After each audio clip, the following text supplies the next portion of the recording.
Hello everyone, स्वागत करती हूँ मैं आपका अपने चैनल अनिभा स्टडी पॉइंट में। और आज हमारा टॉपिक है कॉन्स्टिट्यूशन ऑफ इंडिया। बहुत ही इंपॉर्टेंट टॉपिक है जो कि पॉलिटिक्स का टॉपिक है। फर्स्ट, जब आप पॉलिटिक्स पढ़ते हैं या पॉलिटी पढ़ते हैं, पॉलिटिकल साइंस पढ़ते हैं, तो उसमें कॉन्स्टिट्यूशन यानी भारत का संविधान, इसके बारे में आपको पता होना चाहिए। वीडियो शुरू करने से पहले मैं आपको 2-3 चीज़ें बात बताना चाहूँगी। एक तो बीच में कई बार स्लाइड्स रुक जाती हैं, ठीक है, उसके लिए मैं पहले माफ़ी मांगती हूँ। दूसरा, मुझे थोड़ा कोल्ड है तो मेरी आवाज़ थोड़ी सी रुकेगी, ठीक है, मतलब थोड़ा सा आपको डिस्टर्बेंस महसूस हो सकता है। तो हम शुरू करते हैं। जैसा कि हम जानते हैं, भारत का संविधान ये एक तरह की रूल बुक है जो कि पूरे देश को चला रही है। वेदर वो मंत्री है, इंडस्ट्रियलिस्ट है, कॉमन मैन है, एक नॉर्मल भिखारी भी है, इंडिया का कोई भी आदमी है, उसको चलाने वाली या नियम कानून या कंट्रोल में रखने के लिए एक तरह का पूरा नियम का एक सिस्टम है जिसको हम कॉन्स्टिट्यूशन ऑफ इंडिया बोलते हैं, जो कि हमारी आज़ादी से पहले जस्ट एक साल पहले शुरू हो गया था इस पर काम, और आज़ादी के तुरंत बाद इसे इम्प्लीमेंट भी किया गया कुछ चेंजेस के साथ, जिसमें हमें सारे नियम कानून सब देखने को मिलते हैं, जिसके थ्रू हमारा पूरा देश चलता है। और हम हर न्याय के लिए इसी पर भरोसा रखते हैं, ठीक है। तो इसको बनाने में लगभग 2 साल 11 महीने और 18 दिन लगे थे। अब देखिए, इंडिया का जो कॉन्स्टिट्यूशन है वो कैसे अलग है। एक तो इंडिया का जो कॉन्स्टिट्यूशन है वो बहुत सारे देशों से लिया गया था और बहुत बड़े बड़े लोगों ने मिलकर इस पर काम किया है, ठीक है। तो सबसे बड़ी बात, लेंथिएस्ट रिटन कॉन्स्टिट्यूशन, सबसे लंबा लिखा हुआ कॉन्स्टिट्यूशन हमारे पास ही है। दूसरा, blend of rigidity and flexibility, इसमें कुछ रूल तो बड़े रिजिड हैं, ये वो किसी के लिए नहीं बदलेंगे। एक जैसे कि अगर इक्वालिटी देनी है तो बराबर ही देंगे, वो नेता के लिए नहीं बदलते या फिर किसी कॉमन मैन के लिए। ऐसा नहीं है कि कॉमन मैन को ज़्यादा सज़ा दे दी और नेता को कम दे दी, ऐसा कुछ नहीं। और फ्लेक्सिबिलिटी भी है, अगर कुछ कमी आ रही है तो उस नियम को चेंज किया जा सकता है। Federal system with unitary feature, federal system का मतलब होता है एक संगठित इकट्ठा सिस्टम है जिसमें सब लोग मिलकर काम करते हैं। पार्लियामेंट्री फॉर्म ऑफ गवर्नमेंट है, जहाँ पर आपको हाउसेस देखने को मिलेंगे, राज्यसभा, लोकसभा, ऐसे, जिसको हम अपर हाउस लोअर हाउस बोलते हैं। इंडिपेंडेंट जुडिशरी है, जुडिशरी मतलब supreme court, high court, district court है, जिनको फ़र्क नहीं पड़ता सरकार कौन सी चल रही है, न्याय सब दोनों पक्ष को सुनकर देते हैं। सिंगल सिटीजनशिप का कंसेप्ट हमारे देश में आपको देखने को मिलता है, और इमरजेंसी के लिए भी प्रोविजंस हमारे कॉन्स्टिट्यूशन में हैं। तो हमारे कॉन्स्टिट्यूशन में ये सारी यूनिक चीज़ें हैं जो हमारे कॉन्स्टिट्यूशन को अलग करती हैं, ठीक है। अब देखिए, इंडियन कॉन्स्टिट्यूशन ओरिजिनली जब ये बना था तो उस टाइम पर 395 आर्टिकल्स थे, 22 पार्ट्स थे और 8 शेड्यूल थे। लेकिन जैसे ही कॉन्स्टिट्यूशन का 104th अमेंडमेंट हुआ तो जो इंडियन कॉन्स्टिट्यूशन में उसमें अब 448 आर्टिकल्स, 25 पार्ट्स और 12 शेड्यूल इंक्लूड हो गए, ठीक है। तो टाइम के साथ चेंजेस करते रहते हैं और नियम बदलते रहते हैं। प्रियम्बल क्या होता है, इसको देखिए, हमारे जो एनसीईआरटी की बुक्स होती है ना, उसके फर्स्ट या सेकंड पेज पर प्रियम्बल लिखा रहता है, प्रस्तावना। तो ये जो प्रियम्बल है, ये कॉन्स्टिट्यूशन ऑब्जेक्टिव रेजोल्यूशन पर बेस्ड है, और इसको ड्राफ्ट और मूव करने वाले पंडित नेहरू थे, ठीक है। और इसे अडॉप्ट किया था कॉन्स्टिट्यूंट असेंबली ने, और ये कुछ चीज़ों पर चलता है, justice, social, economic and political. इनका मानना है कि न्याय सामाजिक, आर्थिक और पॉलिटिकल, लोकतांत्रिक वे में, या फिर जो सरकारी तरीका है या जो राजनीति तरीका है, उस पर जस्टिस मिलना चाहिए। लिबर्टी ऑफ थॉट, सोचने की सबको आज़ादी है, एक्सप्रेस करने की आज़ादी है। हमारा जैसा विश्वास है, हम जिस धर्म में विश्वास रखना चाहते हैं रख सकते हैं, जिसकी चाहे पूजा कर सकते हैं। Equality and status and opportunity, हमें सबको स्टेटस की इक्वालिटी दी गई है। मतलब देखिए, सरकार हमें रोकती तो नहीं है अमीर होने से, या वो तो नहीं कहती गरीब बनकर रही है। तो हम जितना चाहें बिजनेस कर सकते हैं, जो चाहें खोल सकते हैं, और अपॉर्चुनिटीज़ भी हमें मिलती हैं।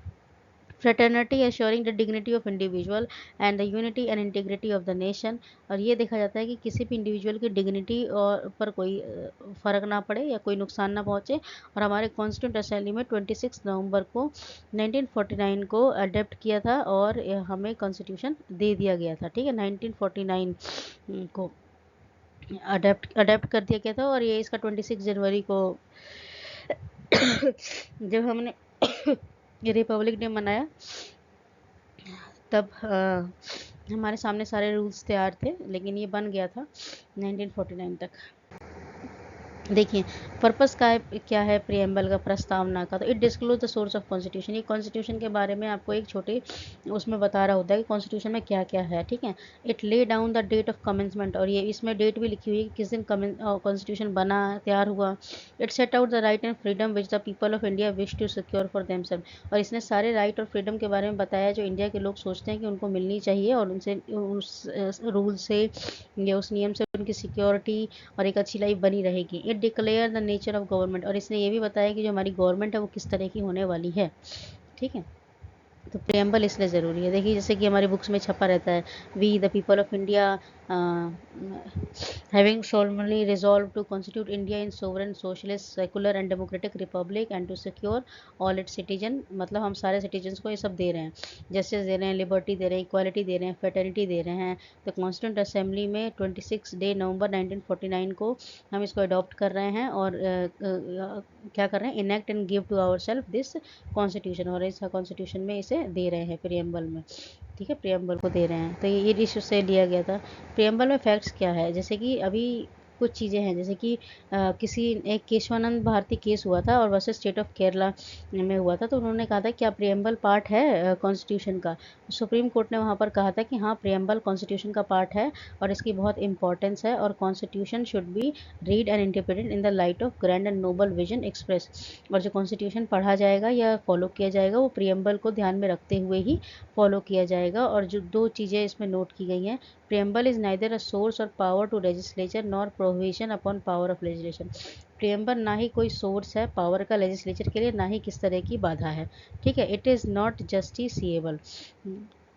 आगे है, सुप्रीम कोर्ट ने ये भी कहा था कि जो प्रियम्बल है उसको अमेंड कर सकते हैं, अमेंड करना मतलब उसमें कुछ चेंजेस किए जा सकते हैं, और subject to the condition that no amendment is done to the basic structure, basic structure में कोई नहीं करेंगे। Preamble has been amended only by 42 constitutional amendment act which is added 3 new word, socialistic, secular and integrity, ये 3 word add किए गए थे। ठीक है, और ये 42 कॉन्स्टिट्यूशनल अमेंडमेंट एक्ट के द्वारा ही किए गए थे। तो अमेंड किया जा सकता है लेकिन बेसिक स्ट्रक्चर में कोई चेंजेस नहीं होंगे। ठीक है, अब इंडियन कॉन्स्टिट्यूशन का नेचर कैसा है, it in a unitary constitution the power of government are centralise in one. देखिए हम जैसे सिस्टम में रहते हैं तो यहाँ पर पावर को सेंट्रलाइज कर दिया गया है, एक जगह पर पावर ज़्यादा रहती है। फेडरल कॉन्स्टिट्यूशन है तो यहाँ पर जो पावर है उनको डिवाइड किया जाता है, फेडरल और स्टेट गवर्नमेंट्स में बोथ अपने काम को लेकर इंडिपेंडेंट होते हैं। जो अमेरिकन कॉन्स्टिट्यूशन है is universally regarded as an example, जो अमेरिका का कॉन्स्टिट्यूशन है वो एग्जाम्पल है फेडरल कॉन्स्टिट्यूशन का। यहाँ पर देखिए पावर बढ़ जाती है सेंट्रल गवर्नमेंट के बीच में और स्टेट गवर्नमेंट के बीच में, स्टेट गवर्नमेंट अपना रोल निभा रही है और सेंट्रल गवर्नमेंट अपना रोल निभा रही होती है। लेकिन ये होता है कि स्टेट गवर्नमेंट को कई बार जवाबदेही देनी होती है सेंट्रल गवर्नमेंट को कुछ मामलों में। हमारे पास 3 लिस्ट आती है, जैसे यूनियन लिस्ट, कॉन्करेंट लिस्ट और स्टेट लिस्ट, तो उसके हिसाब से ड्यूटीज़ भी बांट दी जाती हैं। ठीक है, तो यूनियन लिस्ट में सारी सेंटर के पास मैक्सिमम पावर्स होती हैं, स्टेट लिस्ट के पास स्टेट वाली पावर्स होती हैं, और कॉन्करेंट लिस्ट में ऐसे फीचर्स होते हैं जो यूनियन और स्टेट दोनों देखते हैं। तो पावर का डिवीजन हमारे उसमें चलता है और दोनों मिलकर पूरे देश को चला रहे होते हैं। अब देखिए कैरेक्टरिस्टिक्स क्या होते हैं एक फेडरल कॉन्स्टिट्यूशन के। तो federal constitution is mandatory that there should be written constitution. सबसे बड़ी बात फेडरल कॉन्स्टिट्यूशन वो होना चाहिए जहाँ पर जो एक सबसे बड़ी बात की वो लिखा हुआ होना चाहिए, तो हमारे पास लिखा हुआ कॉन्स्टिट्यूशन है। ठीक है, federal constitution there is a system of, यहाँ पर डुअल गवर्नमेंट होनी चाहिए, एक सेंटर में और एक स्टेट में, तो वो भी हमारे पास है। ठीक है, for a federal constitution there should be supremacy, और फेडरल कॉन्स्टिट्यूशन में जो कॉन्स्टिट्यूशन संविधान है वो सुप्रीम होना चाहिए, मतलब जब कोई सबसे सुप्रीम जो किसी की बात मानी जाएगी वो कॉन्स्टिट्यूशन की बात मानी जाएगी, जो संविधान में लिखा है उसके अकॉर्डिंग फैसला लिया जाता है। ठीक है, फेडरलिज्म मींस डिस्ट्रीब्यूशन, फेडरलिज्म का मतलब क्या होता है, पावर को डिस्ट्रीब्यूट कर देना, किसके बीच में, स्टेट के बीच में और कुछ कोऑर्डिनेट बॉडी जैसे लोकल बॉडीज़ हैं उनके बीच में, और कंट्रोल कौन करेगा, कॉन्स्टिट्यूशन कंट्रोल करेगा, सबको नियम के अंडर रहकर ही काम करना है। Rigidity is one of the basic essential feature, और सबसे बड़ी बात रिजिडिटी जो बेसिक फीचर होता है फेडरल कॉन्स्टिट्यूशन का। ऐसा नहीं कि आज मेरा मूड किया तो मैंने ये वाला नियम चेंज कर दिया, कल मेरा मूड करेगा तो मैं ये वाला नियम चेंज करूँगी, या फिर एक के लिए कर दिया दूसरे के लिए नहीं किया। तो रिजिड होना चाहिए, एक जगह फिक्स रहेगा वो, जब तक बहुत ज़्यादा मेजर डिमांड्स नहीं उठती हैं और मैक्सिमम लोग सपोर्ट नहीं करेंगे तब तक वो नियम चेंज नहीं किया जा सकता।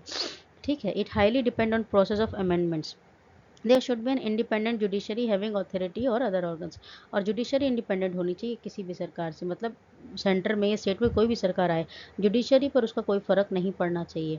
इसका बेस्ट एग्जांपल होता है आप सुप्रीम कोर्ट चले जाइए। ठीक है, वैसे तो हाई कोर्ट और डिस्ट्रिक्ट कोर्ट भी इसी बेसिस पर काम करते हैं, लेकिन जो सुप्रीम कोर्ट होता है उसमें आप चले जाइए तो उसमें मेजर लोग वहीं पर जाकर अपनी दलील पेश करते हैं, केस कर देते हैं जब उनको लगता है कि हाई और डिस्ट्रिक्ट कोर्ट में उनको नहीं सुना जा रहा है।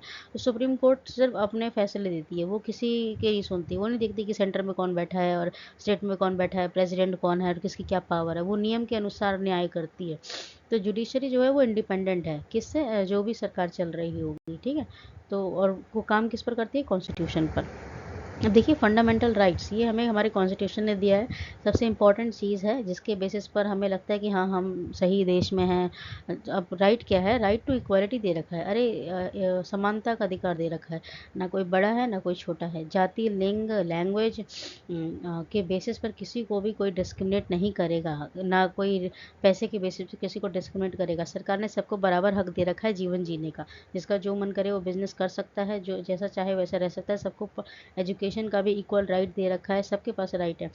तो कहीं से भी कोई डिस्क्रिमिनेशन नहीं है, कोई भी किसी भी लैंग्वेज में बोल सकता है, कोई भी कपड़े पहन सकता है, कहीं भी जा सकता है, जो मान्यता रखना चाहता है वो रख सकता है, ठीक है। राइट टू फ्रीडम, सबको आज़ादी है अपना जीवन अपने हिसाब से जीने की, तो इसमें सरकार इंटरफेयर नहीं करती है।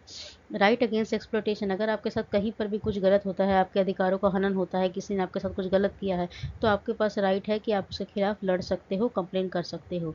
Right to freedom of religion, मेरा कोई भी धर्म फॉलो कर सकती हूँ मैं, ऐसा नहीं है मेरा मन है अगर हिंदू धर्म अपनाने का तो मैं हिंदू धर्म अपना के उसको फॉलो कर सकती हूँ, और अगर मैं मुस्लिम धर्म में चेंज करना चाहती हूँ तो मैं मुस्लिम धर्म भी अपना के उसको फॉलो कर सकती हूँ।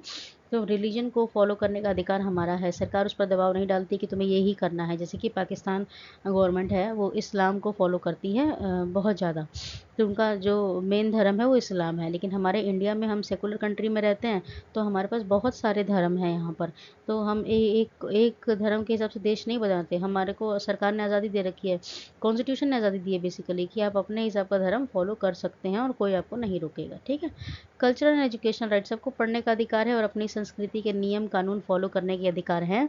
कोई हमें इस पर नहीं रोकेगा कि आप ये त्यौहार नहीं मना सकते, ये नहीं कर सकते, वो नहीं कर सकते, तो ऐसा नहीं है। हमें अधिकार दिया है कॉन्स्टिट्यूशनल ने कि हम जहाँ तक चाहे एजुकेशन ले सकते हैं, जो चाहे वो बन सकते हैं और अपनी संस्कृति को फैला सकते हैं, प्रचार प्रसार कर सकते हैं। हाँ, किसी का माइंड वॉश नहीं करेंगे। राइट टू कॉन्स्टिट्यूशनल रेमेडीज़, अब हमारे अधिकारों जैसे ये हमारे 1 2 3 4 5 अधिकार हैं, और मतलब इनके अंदर भी ना बहुत सारे अधिकार आते हैं। ये तो बहुत से शॉर्टकट में आपको बताया गया है। इसके अंदर बहुत सारे आर्टिकल्स हैं जिसमें आपको बेसिक बेसिक फीचर्स पता चलेंगे। किस दिन मैं वो वीडियो भी लेके आऊँगी। तो अगर इन अधिकारों को कोई हनन कर रहा है, कोई हमें फॉलो नहीं करने दे रहा, तो हम सरकार के कॉन्स्टिट्यूशन के पास जाएंगे, बेसिकली कोर्ट में जाके हम कह सकते हैं कि हमें हमारे जो अधिकार है वो फॉलो नहीं करने दिए जा रहे हैं या हमें रोका जा रहा है। तो कॉन्स्टिट्यूशनल रेमेडीज़ मतलब कॉन्स्टिट्यूशन फिर उस पर विचार करके उन लोगों को पनिश करता है जो ऐसा कर रहे हैं, उन पर फाइन लगा दिया जाता है। हमारे जैसे प्रॉपर्टी खरीदने का हमें अधिकार है, ठीक है, घर बनाने का हमें अधिकार है, हम किसी भी एरिया में जाकर जॉब कर सकते हैं, इसका अधिकार हमें सरकार ने दे रखा है। राइट टू नॉलेज, कुछ भी पूछ सकते हैं सरकार से, सवाल जवाब कर सकते हैं, इसका भी हमें दे रखा है। तो अगर कुछ भी ऐसे हमारे अधिकारों का हनन हो रहा है तो हम कॉन्स्टिट्यूशन के पास जाकर कंप्लेन कर सकते हैं, ठीक। बहुत ज़रूरी चीज़ आ जाती है फंडामेंटल ड्यूटीज़ हमारी, बहुत ज़रूरी है फंडामेंटल ड्यूटीज़। 11 फंडामेंटल ड्यूटीज़ हैं, और देखिए ये फंडामेंटल राइट्स के बाद आई, तो ये वो जो हमारे वो होते हैं, कर्तव्य होते हैं जो हमें देश में रहते हुए करने चाहिए, और ये आर्टिकल 51A के अंदर आती हैं। तो इसमें देखिए abide by constitution, respect the national, हमारी ड्यूटी है कि हम नेशनल फ्लैग और एंथम की रिस्पेक्ट करें, होता है, ठीक है। To cherish and follow the national ideas, national के जो आइडियाज़ हैं, एक देश की भावना, एक राष्ट्र की भावना को लेकर चलें। Protect and uphold the sovereignty unity and integrity, और देश में एकता की भावना बनाकर रखें, किसी तरीके से कोई विरोध ना करें, एकजुट रहें। कंट्री को डिफेंड करें, प्रमोट करें हारमोनी और भाईचारे की भावना को आगे बढ़ाएं। वैल्यू करें, जैसे कि हमारे वो हैं नेशनल हेरिटेज हैं या नेशनल बिल्डिंग्स हैं, तो उनको प्रिजर्व करना, उनको नुकसान ना पहुंचाए, उनकी कदर करना, वैल्यू करना, ये हमारा अधिकार है और ये हमें करना चाहिए, हमारा कर्तव्य है। To protect the natural environment, प्रकृति की रक्षा करें। साइंटिफिक टेम्पर एंड ह्यूमनिज्म, मानवता के भाव को अपने अंदर लेके आएँ और एक लॉजिकल थिंकिंग भी लेके आएँ। Save the public property, public property को नुकसान ना पहुंचाएं। एक्सीलेंस की तरफ जाएं और अपॉर्चुनिटी दूसरों को भी दें और एजुकेशन की तरफ जाएं। तो ये हमारे कुछ अधिकार हैं, अधिकार नहीं कहेंगे, नहीं कर्तव्य हैं जो हमें देश में रहते हुए फॉलो करने चाहिए। और ये 11 अधिकार हमें दिए, अधिकार नहीं कर्तव्य हमें दिए गए हैं, सॉरी बार बार मैं अधिकार बोल रही हूँ, ठीक है। तो ये बाद में आए थे, पहले फंडामेंटल राइट्स आ गए, तो ये भी ज़रूरी है। अब है classification of direct directive principle of state policies.